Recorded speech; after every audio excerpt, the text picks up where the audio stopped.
Baik, Assalamualaikum warahmatullahi wabarakatuh. Saya Muhammad Zaki Raihan Nabil akan memaparkan sedikit materi tentang teori penawaran. Jadi dalam ilmu ekonomi, penawaran itu adalah jumlah suatu barang yang ditawarkan oleh produsen kepada konsumen pada tingkat harga tertentu dan selama periode waktu tertentu. Selanjutnya, teori penawaran dalam Islam. Nasution yang menguraikan dan membicarakan teori penawaran dalam Islam ini harus memperhatikan bahwa bumi ini dijadikan oleh Allah Subhanahu wa taala diperuntukkan pada manusia. Jadi dalam memanfaatkan alam yang telah disediakan Allah bagi keperluan manusia, larangan yang harus dipatuhi adalah janganlah kamu membuat kerusakan di muka bumi.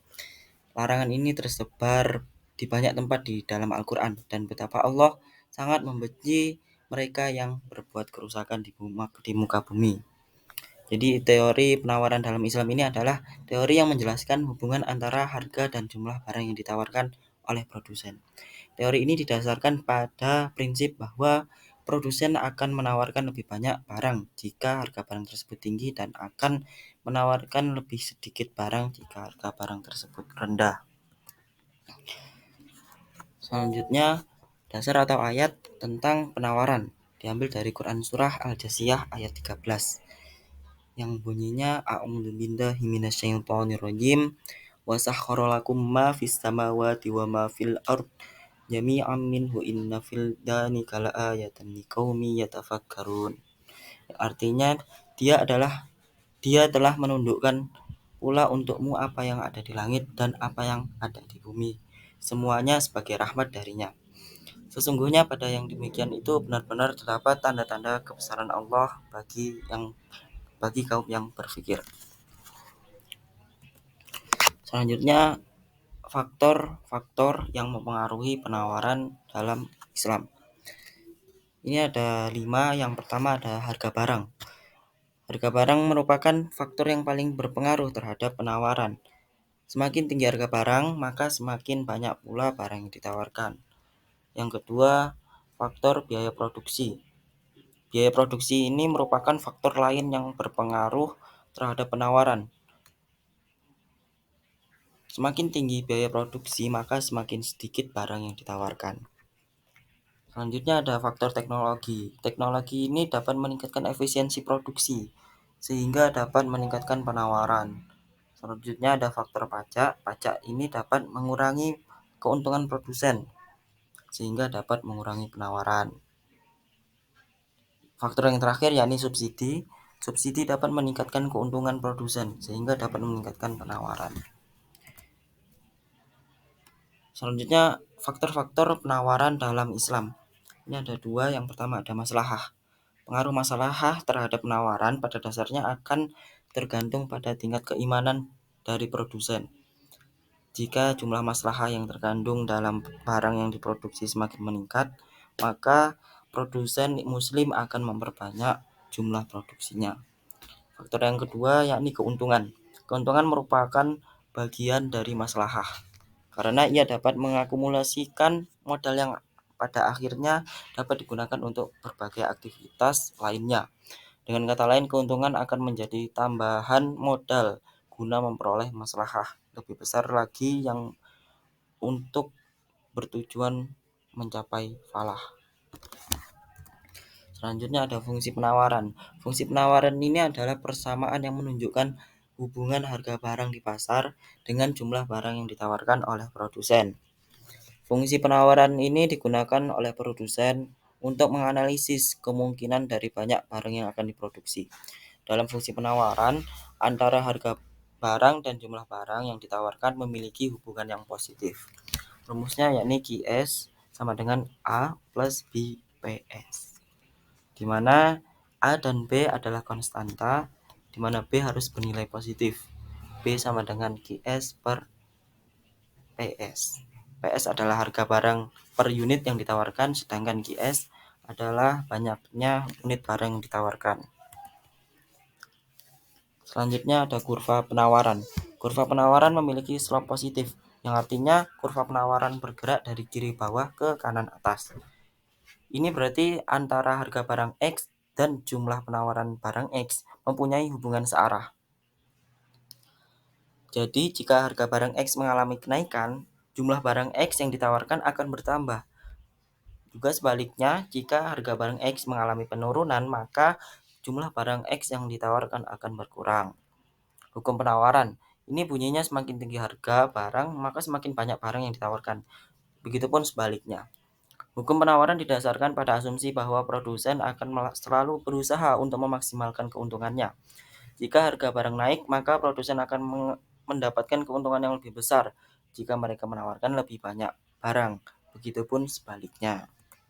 Selanjutnya ada pengaruh pajak penjualan dan zakat perniagaan dalam penawaran konvensional dan Islam. Ini ada dua, yakni pengaruh pajak penjualan dan yang kedua pengaruh zakat perniagaan. Pengaruh pajak penjualan. Ini yang pertama. Pajak adalah suatu alat kebijakan terpenting bagi suatu negara.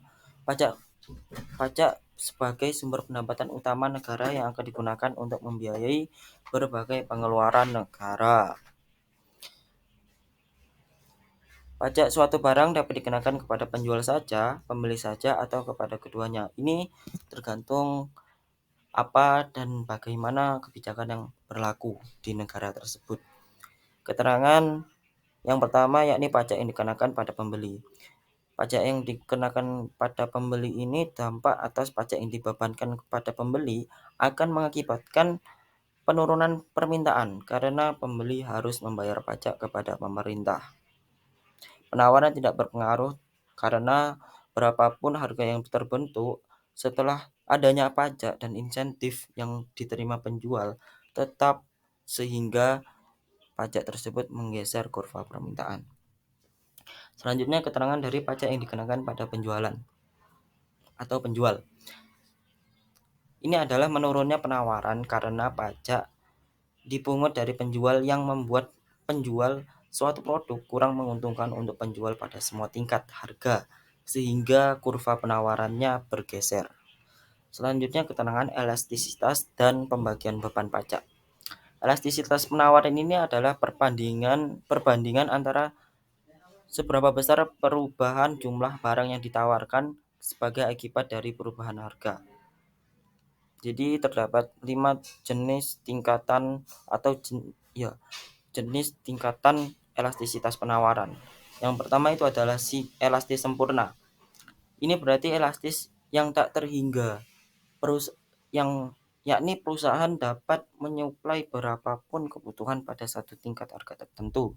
Yang kedua, elastis berarti elastisitas lebih besar dari satu, yakni perubahan penawaran lebih besar dari perubahan harga.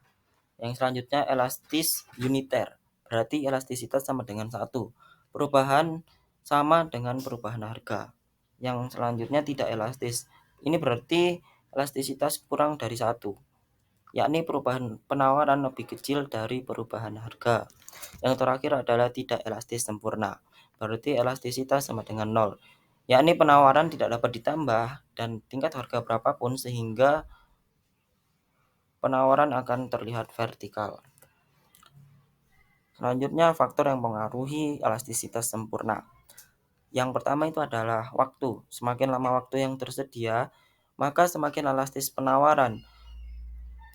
Hal ini karena produsen memiliki lebih banyak waktu untuk menyelesaikan produksi mereka dengan perubahan harga. Faktor yang kedua yakni daya tahan barang. Barang yang tahan lama cenderung memiliki penawaran yang lebih elastis, karena kan produsen dapat menyimpan barang tersebut untuk dijual di masa depan jika harga naik. Faktor yang ketiga adalah mobilitas faktor produksi. Mobilitas faktor produksi mudah berpindah dari satu industri ke industri lain. Ini cenderung memiliki penawaran yang lebih elastis. Kenapa? Karena produsen dapat dengan mudah menyesuaikan produksi mereka jika harga berubah. Faktor yang terakhir yakni kemudahan produksi untuk memasuki pasar. Produsen yang mudah memasuki pasar cenderung memiliki penawaran yang lebih elastis, karena produsen baru dapat dengan mudah memasuki pasar dan menawarkan barang yang sama dengan harga yang lebih rendah. Selanjutnya, pengaruh zakat perniagaan. Seseorang yang mengeluarkan zakat berarti dia telah membersihkan diri dan jiwanya dari penyakit kikir dan membersihkan hartanya dari hak orang lain yang ada dalam harta tersebut.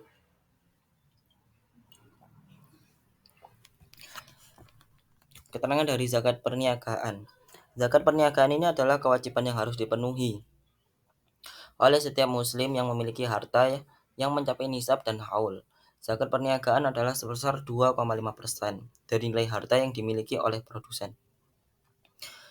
Zakat perniagaan memiliki beberapa fungsi, antara lain membersihkan harta, mensucikan jiwa, mengedarkan kekayaan, mengurangi kemiskinan, dan meningkatkan kesejahteraan umat. Zakat terhadap penawaran.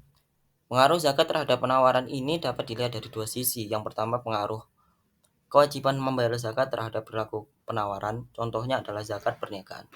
Yang kedua, pengaruh zakat produktif, yakni alokasi zakat untuk kegiatan produktif dari mustahik terhadap peningkatan penawaran. Ada konsep biaya dalam teori penawaran. Di sini terdapat beberapa jenis biaya. Yang pertama adalah biaya total, yang kedua biaya tetap, selanjutnya biaya tetap rata-rata, kemudian biaya variabel, ada biaya total rata-rata, biaya variabel rata-rata, dan biaya marginal. Selanjutnya ada kurva jangka pendek. Kurva penawaran jangka pendek dari suatu sektor industri secara keseluruhan dapat dirumuskan melalui penjumlahan horizontal seluruh kurva penawaran jangka pendek masing-masing perusahaan. Keterangan dari gambar di samping tampak bahwa MC, MR, dan kurva biaya variabel rata-rata pada setiap harga yang berada di atas P, berapapun penjualan yang dilakukan oleh produser, harga selalu melebihi AVC, sehingga produsen masih mendapatkan laba ekonomis positif. Selanjutnya ada kurva penawaran jangka panjang dalam industri skala biaya konstan. Penambahan penggunaan faktor produksi karena masuknya perusahaan baru tidak akan menaikkan harga faktor produksi. Oleh karena itu, kurva biaya perusahaan yang sudah ada tidak dapat diubah. Kurva penawaran jangka panjang adalah LS yang berbentuk garis lurus sejajar dengan sumbu horizontal. Selanjutnya ada hubungan marginal cost dan kurva penawaran. Pada jangka pendek, perusahaan akan memaksimalkan labanya dengan memilih posisi output yang memiliki harga sama dengan MC. Hal ini dikarenakan selama tingkat harga sama dengan nilai minimal biaya variabel rata-rata atau AVC, maka keadaan tersebut merupakan kurva penawaran. Setiap harga yang di atas AVC tetapi di bawah ATC menandakan bahwa perusahaan mengalami kerugian setiap output yang dijual atau sebatas AVC. Hal ini terjadi karena belum bisa menutupi AVC tetapi telah berhasil menutupi AFC. Yang terakhir yakni ada surplus produsen. Surplus produsen adalah jumlah yang dibayarkan oleh penjual untuk sebuah barang dikurangi dengan biaya produksi barang tersebut.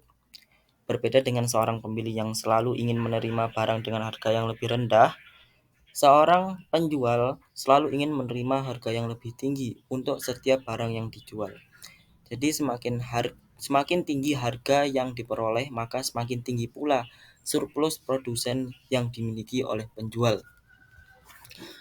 Surplus produsen berada di atas kurva penawaran. Dari gambar yang di samping, pada luas wilayah A adalah besarnya surplus produsen, yaitu nilai yang diterima penjual dikurangi biaya penjual, sama dengan 30.000 dikurangi 20.000 sama dengan 10.000. Baik, itu tadi pemaparan sedikit tentang teori penawaran, faktor, kurva, dan hal-hal yang terkait dengan teori penawaran.